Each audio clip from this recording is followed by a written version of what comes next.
Hi, this is Rob Woods. Welcome to another episode of the Fundraising Bright Spots podcast. Now, if your charity raises funds through trusts and foundations, then this episode is for you. It's with a smart and very experienced fundraiser, Atul Kumar, and he's going to share specific tactics you can use to increase your success rate. Despite all the noise in the sector around trusts and foundations and grants fundraising getting harder and harder and more competitive, I think that the number one risk to a trust and foundations and grants fundraising programme is simply not sending in bids. So many times I've been working with charities where the bid is just very, very nearly ready to go, but we can't send it because there's one little number on the budget table that hasn't been completed, and without that number finished on the budget table, we can't send in the bid. A great project name makes a disproportionate difference. It's got to be short. It's ideally going to allude to the primary and secondary benefits. The minute we called it Carbon Army, we got 183,000 from the Stavros Niarchos Foundation. We got celebrity endorsement from Charlie Dimmock and some other celebrity gardeners. We got Ed Miliband to sign up to the Carbon Army. And we even won communications awards for the articulation of climate change and youth conservation work in just 2 words.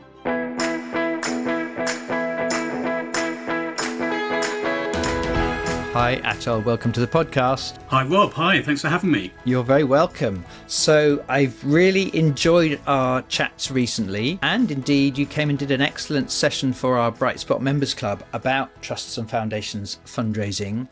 And I realised at the time it would make for a really interesting listen for our podcast listeners as well. Just before we get into the content, for people who haven't worked with you before, could you give us a really top-line sense of your career to date? Hi, so I'm Atul Kumar, and I've been in fundraising for 24 years now. And basically, the first part of my career, I was working for different charities in-house, and now I'm working as a freelance fundraising consultant. I've been specialising in the early part of my career in environmental charities, and now I've broadened out as a consultant to be working with still environmental and wildlife charities, but also a wider range of causes as well, including children and refugees and asylum seekers, and a whole range of causes. So so I've developed some top tips that I think apply to any cause. So they're not cause specific; they can be applied to sort of any cause that a charity works on. Yeah, and certainly these ideas, I really liked them, not least because I really think many people are not aware of them, and some of them are very doable if we just add them in to our approach to this type of fundraising. Maybe it goes without saying that funding through trusts and foundations feels and is as competitive as it's ever been. And some of that we can do nothing about, but there definitely are some things you've learned that can increase our odds of getting more bids be successful. The first thing I was going to ask you is, what is your overarching take? Because now for the last many years, you've had 6 or 7 charities you work with routinely, off and on, all the time, and they keep asking for your help. And a major reason they keep asking for your help is because you are winning for them. And I think you've got a particular view on what the game is. Could you start with what you said to our group before? Yeah, so I've been saying for a while now that despite all the noise in the sector around trusts and foundations and grants fundraising getting harder and harder and more competitive, I think that the number one risk to a trust and foundations and grants fundraising programme is simply not sending in bids, which sounds really obvious, and people might sort of wonder where that's coming from. But what I actually see, particularly with the larger grant applications, is a lot of 90% completed bids, a lot of 99% completed bids. And what you have to do to win these large grants is you've got to actually send it in. And so many times I've been working with charities where the bid is just very, very nearly ready to go, but we can't send it because there's one little number on the budget table that hasn't been completed. And without that number finished on the budget table, we can't send in the bid. And I know you like stories on Bright Spot, Rob, so I've got a quick story to illustrate that. So the story begins in South America, and a charity I was working with, a wildlife charity, had a project lined up to conserve some endangered parrots in South America. And, this is why I went into the charity sector, saving wildlife, saving animals. I really, really wanted to fundraise for this parrot conservation project in South America. And we got the bid ready and really nice, colourful photos of the parrots. And we got the budget table 99% completed. And there was one gap on the budget table, which was for a Land Rover. Because to get to the particular part of South America where the parrots were, they needed a vehicle, and they knew it needed to be a Land Rover, but they weren't quite sure exactly which type of Land Rover and therefore how much it was going to cost and therefore what the final number was on the budget table. So we were asking the project manager to find out exactly which type of Land Rover, and it just caused a lot of delays. Now, the reason that the project manager was unable to give us that figure for exactly how much the Land Rover would cost was that it was very busy. And this is the thing that I see a lot in the charity sector, is that the project managers are well-meaning, but they're just too busy to get that final thing sorted. And they feel like they've done a lot of work on the bid already. So then they want to kind of move on to something else in their busy schedule. But it doesn't matter if you haven't completed the budget table. 99% is not good enough. You've got to go that extra final bit and finish the budget table, and then you can send it off. And this is not unique. And unfortunately, I do see this all the time. And this is why I say that this is the number one risk to trusts and foundations and grants fundraising. Now, the other reason I like this story is because it reminds me of the Monty Python sketch with the dead parrot.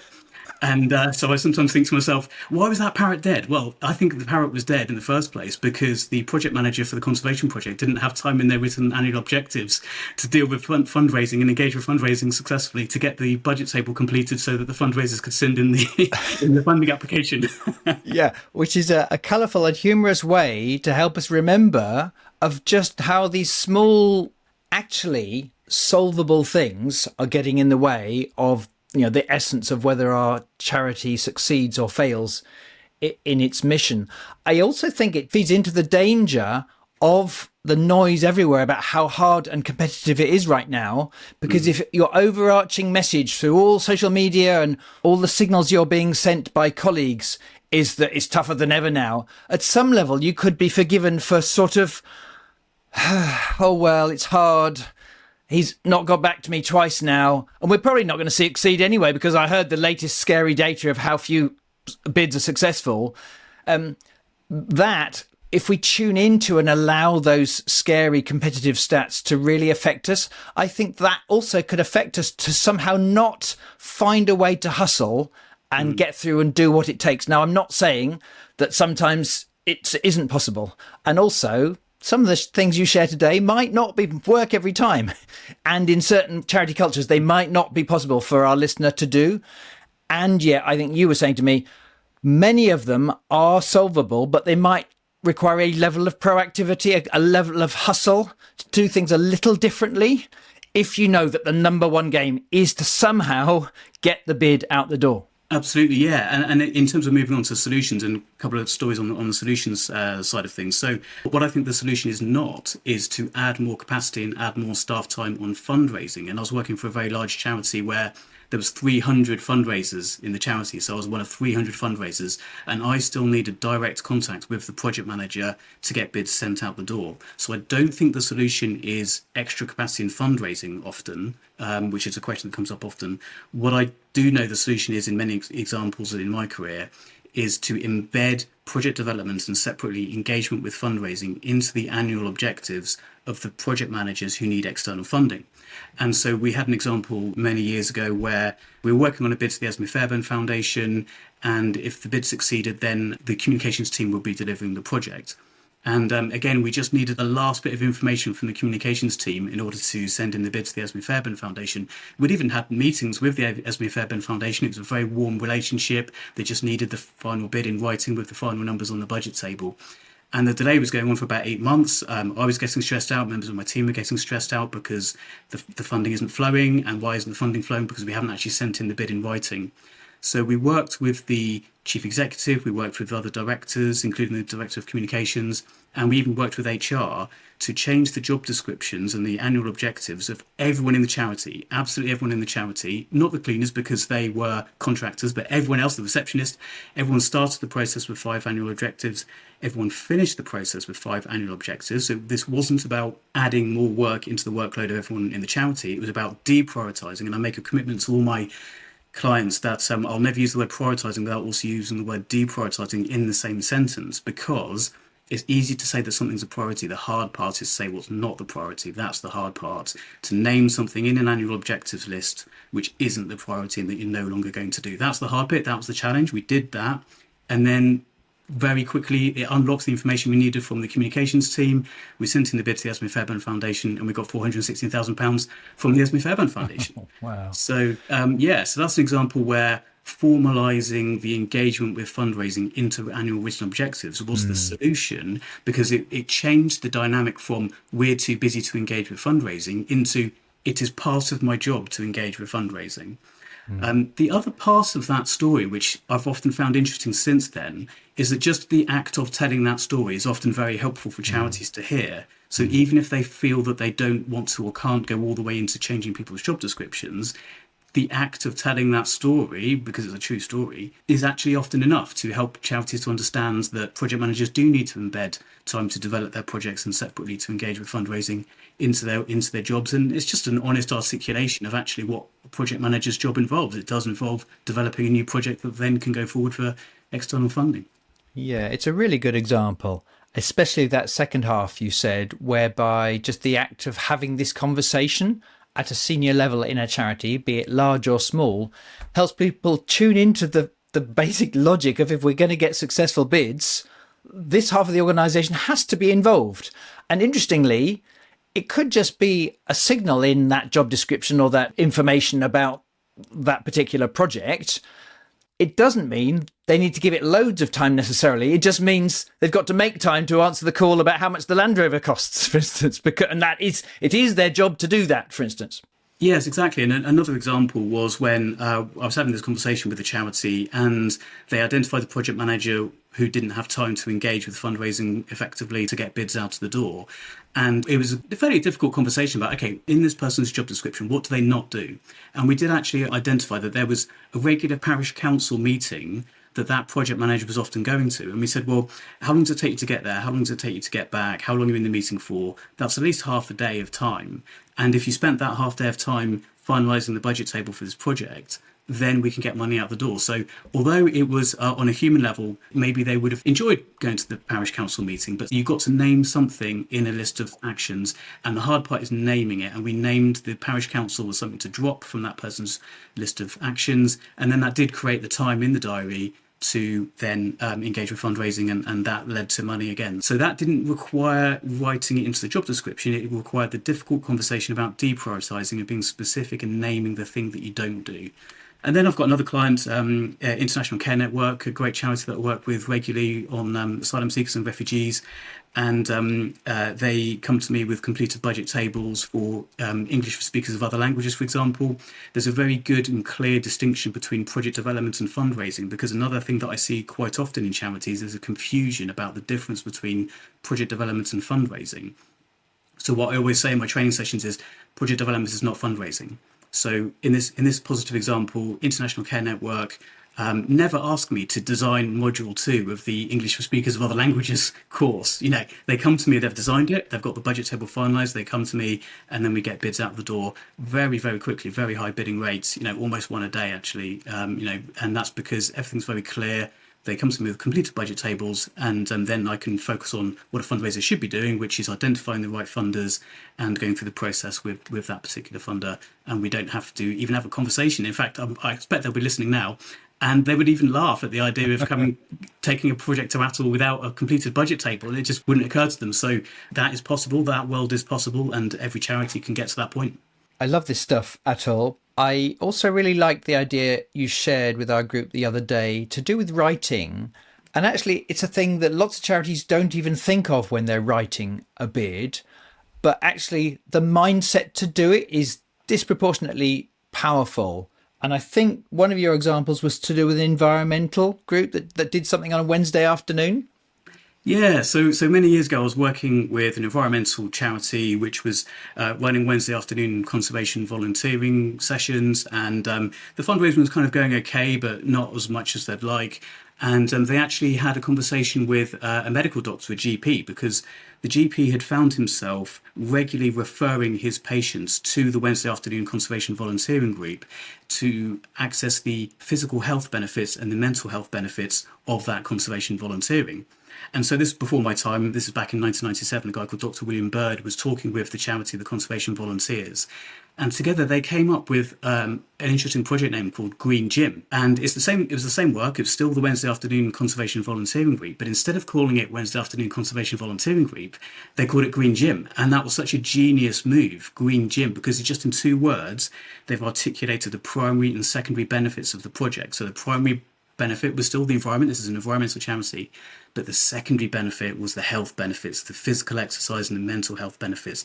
And it was the secondary benefits that absolutely took off that charity. And by calling the same activity Green Gym, they accessed millions and millions of pounds from health funders, from the Department of Health and other health funders. And that Green Gym is still going. It's such a great name. It's such a copyable project name that actually they've trademarked it because it's so good. It's worth so much money. And in my experience, this is the best example in the charity sector of the difference, the disproportionate difference that a great project name can make in terms of fundraising. They've done a brilliant thing there. And although we can't copy Green Gym, we can copy the principle that a great project name makes a disproportionate difference. It's got to be short. It's ideally going to allude to the primary and secondary benefits. So when I was working for the Conservation Volunteers, I joined them in 2008. So Green Gym was already established. And what that meant was I was working in a culture where the extreme benefit of a great project name was well understood within the culture of the charity. So then they came to me and said, Atul, we need money for our climate change work and we need money for our youth engagement work. And so I went home with a paper thesaurus, and paper matters, by the way. I've got my paper thesaurus here. The reason that the paper thesaurus helped me to come up with a great project name for this combination of climate change work and youth work was that the act of flicking through a paper thesaurus helps you to incidentally and accidentally see all these other words and therefore synonyms of those other words, which you wouldn't have otherwise seen if you'd used a digital thesaurus. When you use a digital thesaurus, you type in the word and you get an exact specific synonym, and you lose that bit of creativity, that incidental discovery of other words. And what that paper thesaurus helped me to get to was the name Carbon Army. And again, in just two words, we articulated that this is A, about climate change, and B, this is about youth work in a fun kind of metaphorical way, that this is going to feel like an army. All the young people are going to get together and go out and dig holes and plant trees and help to solve climate change with that ethos of being an army and a great atmosphere to that project. And before we were calling that work Carbon Army, we didn't have any celebrity endorsement. We weren't getting any big grants. The minute we called it Carbon Army, we got 183,000 from the Stavros Niarchos Foundation, based in Monaco, by the way. So that was one of our millions one long shot funders that they picked up on it. They loved the name Carbon Army. We got celebrity endorsement from Charlie Dimmock and some other celebrity gardeners. We got Ed Miliband to sign up to the Carbon Army, and we even won communications awards for the articulation of climate change and youth conservation work in just two words. So it again shows how much money you can raise just by going for a great project name. So I see a lot of good project names and a lot of fairly competent project names, but going for greatness in terms of the project name is a lot more important than going for perfection in the wording of even a two-page letter, because I actually worked out through, with the help of ChatGPT, that in a two-page letter, approximately 1,000 words, there's more possible permutations of wording in that letter than there are atoms in the universe.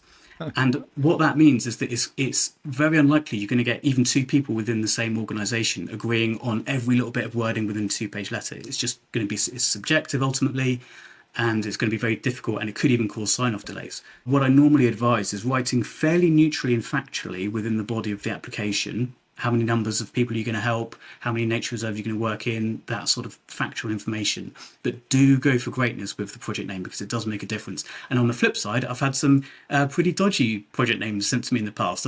People have sent me project names which are a paragraph long. Somebody sent me a project name in Spanish with the justification that it's easy to translate. And somebody sent me a project name once where there was half a postcode in the project name. And I was a bit more junior in my career at that point, and it was the chief executive quite assertively saying that they really wanted this project name, which included a half a postcode. I felt that it was going to be a bit unclear for the funder. Why was that the project name? But anyway, I was kind of overruled, and the bid was not successful with the National Lottery Community Fund. We then did resubmit it with a catchy 3-word project name, and it succeeded. The bid succeeded, and it was worth 400 and something thousand pounds from the National Lottery Community Fund. So that last story is quite a tangible example of, it's a pretty clear experiment, exactly the same project, with one project name, no, another project name, catchy 3-word project name, yes. Maybe it shouldn't be like that. Maybe project names shouldn't be this important, and maybe it is a little bit on the superficial side, but ultimately I've seen this making a huge, huge difference. Hi, it's Rob. Now, if you need to increase high value income this year, our corporate partnerships and major gifts mastery programs will help. The next ones start in October 2025, and the super early discount and bonuses are available if you get in touch now. To give you a sense of what they're like, here's feedback we recently received from Michael Strand, who at the time of recording was 2/3 of the way through the current Major Gifts Mastery. On the many training courses I've been on over my career, if I come away with 1, 2 or 3 little nuggets, that's a good course. But I've got pages of stuff that I've made notes of and I'm sharing with people on a regular basis. It really helped me because the outcomes of sticking to my process meant a 6-figure charitable gift from a donor to create 3 brand new nature reserves in the UK. So thank you. To find out more or take advantage of the early booking bonuses, head over to brightspotfundraising.co.uk. Yeah, I love this idea. And a key thing to say is a great name is not a substitute for a really strong project that makes a big difference. Of course, there needs to be substance. Of course, the thing that your charity does needs to be effective and solve the problem that it purports to solve. But we are saying there's loads of wonderful projects out there that actually somehow don't catch the imagination of potential funders who are looking through many bids, and that adding this idea to our approach to fundraising can make a big difference. I'm reminded of Ben Akers, who came on this podcast, and when he was setting up a charity to help get men talking in order to increase their mental fitness and reduce chances of self-harm and suicide.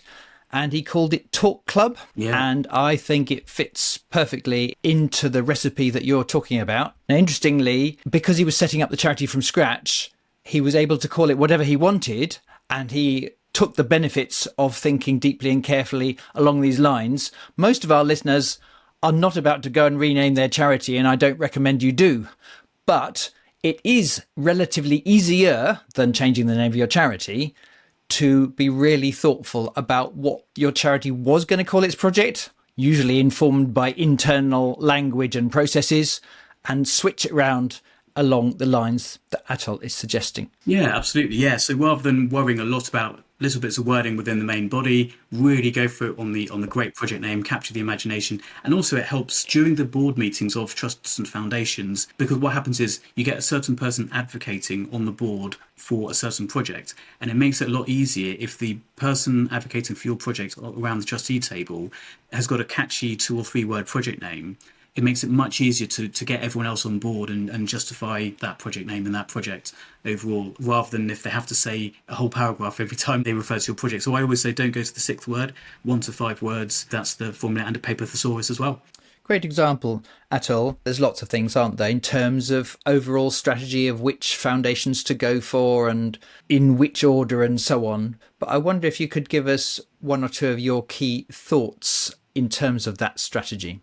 Yeah, so in terms of prospect research and identifying which trusts and foundations and grant sources to go for, I mean, one thing I say to all my clients is always be considering the National Lottery at all times. So always be considering doing a bid to the National Lottery Community Fund, National Lottery Heritage Fund, or Sport England, or the Arts Council. Always have that under consideration at any moment in time, because these are the big funders. These are where you're going to get your biggest grants from often.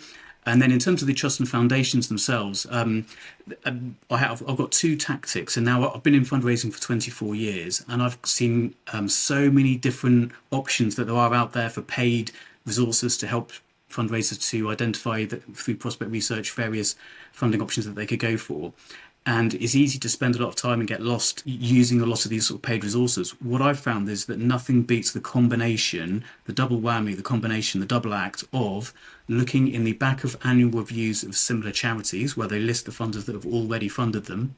So that's not theoretical, that's a practical, evidence-based way of researching which funders, which trusts and foundations are going to fund a very similar cause to mine. in combination with the advanced search function on the Charity Commission website, because if you're looking for new funders, they will be listed on there. So trusts and foundations are usually registered charities in their own right, and therefore they will be registered with the Charity Commission. Charity Commission has got a very good advanced search function. You can search by the date it was formed, for example. You can search for keywords. You can search for geographical areas.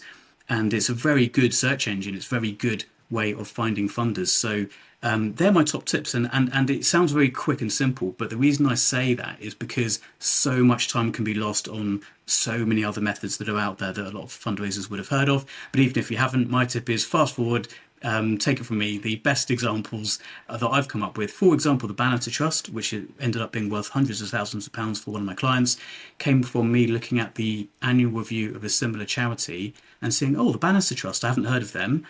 Interestingly, they're very low profile as well, which is another tip. And because it's so competitive at the moment, I would almost advise not going for funders which are listed in e-newsletters, because sometimes I think, oh, e-newsletters are good, aren't they? But the thing is that everyone else has received their e-newsletter as well. So I'm finding more success with the low profile funders that are not even mentioned in newsletters. And an example there is the Bannister Trust, where I hadn't heard of it before, saw it in the back of an annual review of a similar charity, looked it up and had a success rate every single time worth over £400,000 collectively for that charity. I think they're actually winding up now, probably because we've spent all their money.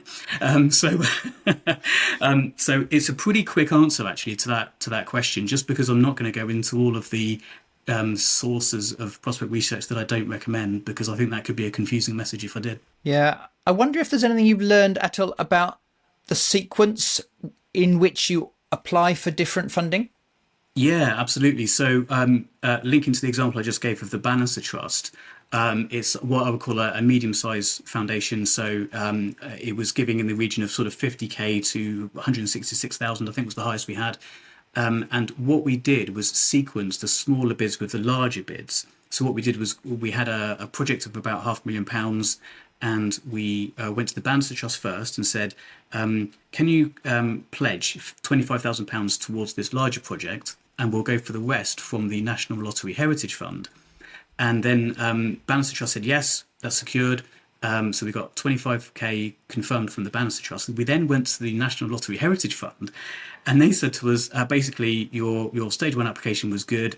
You've already got £25,000 match funding secured. So actually the dynamic has changed a bit now. We can't really justify not giving you the larger grant because you've got so much match funding confirmed, especially compared to other people that we're considering. If you just write a competent bid, we can't justify saying no, because it's good value for money. It shows a good return on investment from their point of view. So thinking from the funder's point of view, how can they justify saying no to you now? And putting them in that position, especially because in conversation they actually said that to us. So that was a really good example of the sequencing of smaller than larger, not larger than smaller.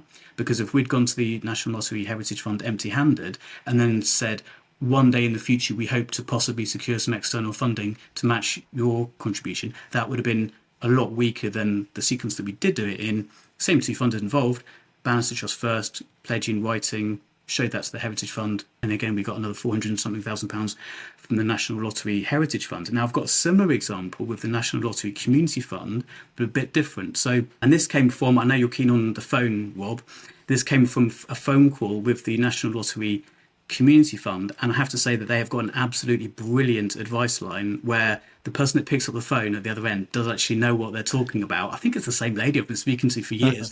And she always gives brilliant advice. And several years ago, one of the things she said to me, well, we were in a conversation really, and basically the outcome of the conversation was, if you go to your trustees and say that we will aim to secure external match funding for this project, then we will aim to do that. But if we don't, if we fail to secure external funding from other trusts and smaller trusts and foundations for this project, the trustees have agreed to underwrite the match funding from core funds, from reserves. So the fact that we did that completely then de-risked the bid from the National Lottery Community Fund's point of view.